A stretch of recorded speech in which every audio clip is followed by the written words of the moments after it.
This is the problem about the waterbed. This should be a simple density problem.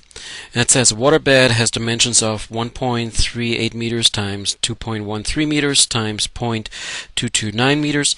The floor of the bedroom will tolerate an additional weight of no more than 6,600 newtons. Find the weight of the water in the bed and determine whether it should be purchased.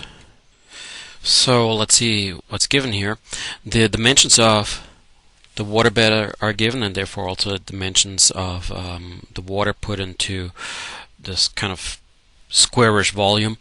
So therefore the volume is given in this one here. The density of water is given, so here's the rho. And then the mass is not given. This here of course would be a density equation, and what they're looking for is the weight. I'm going to write this as FW for the weight. So this is what they're actually looking for. But of course, once I determine what the mass is, I just multiply with G and I come up with the weight. So all I really have to do here is determine the mass from the given density, multiply with the volume, come up with something. And because it's given, everything is given in meters, that meter cubed divides here with the meter cubed that's in the denominator of the density, and then you're going to come up with kilograms. And then for the weight, of course, multiply mass times gravity times 9.8, and you're going to come up with newtons. And the weight actually exceeds what they say it is in the problem, or what they're saying that the tolerance is of the floor, and it's going to be in the neighborhood of 2,000 pounds, if you can imagine a waterbed of 2,000 pounds. And we know that water is pretty heavy, as we're carrying a bucket of water around, despite it's actually a rather low density of only 1.0 gram per cubic centimeter or kilogram per liter. But yeah, it's going to be a very heavy bed.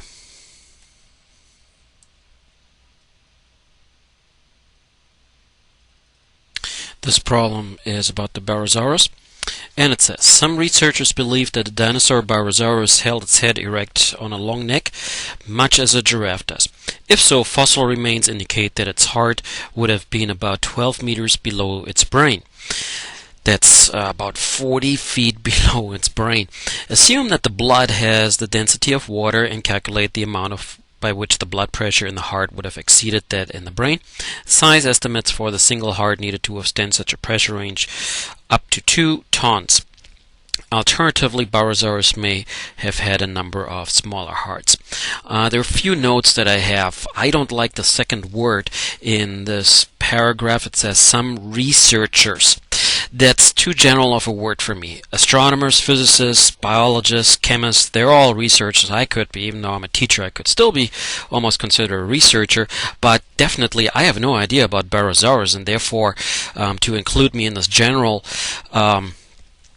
word which says researchers is incorrect.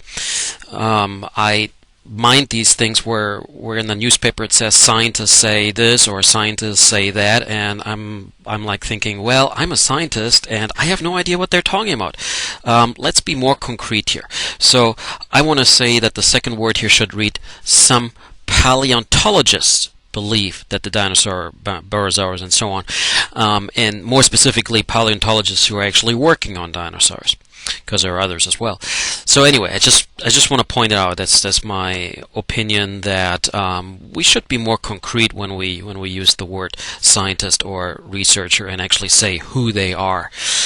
Okay, anyway, let's see. There's something else in here. Assume that the blood has density and calculate the amount by which the blood pressure in the heart would have exceeded that in the brain. That kind of tells us that there is a difference in pressure, what they're looking for. And when I pick the equation, we'll see that the difference of pressure will show up.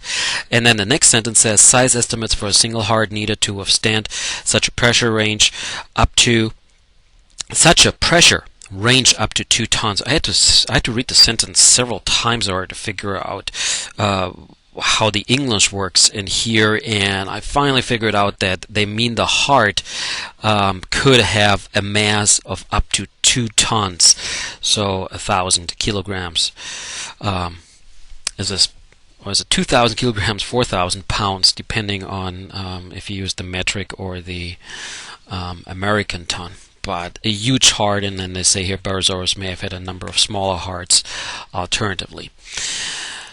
In fact, I found this website here, Googling for Barosaurus and the heart, and when I scroll down here, weighed approximately 10 tons, one of the longest neck dinosaurs, and then it says in here heart pumping action, and it says Barosaurus would have required a heart larger than a ton. More recent reconstructions placed the neck parallel to the ground and postulate giraffe-like arterial valves. The question remains whether or not Barosaurus would have passed out if it reared up at its hind legs. So they still give another alternative here to withstand that kind of pressure. So yeah, that the Barosaurus would actually not pass out. Okay. Anyway, let's actually do the problem. And that is, let's see what they're giving us. They're giving us the height as 12 meters. They tell us that the density of blood is approximated with the density of water. And I looked that up.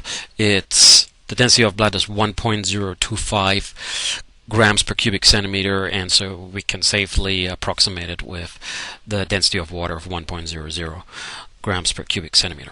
Okay, then they want to figure out what the pressure difference is. As I said, exceeds the brain pressure in the brain exceeds that of the heart.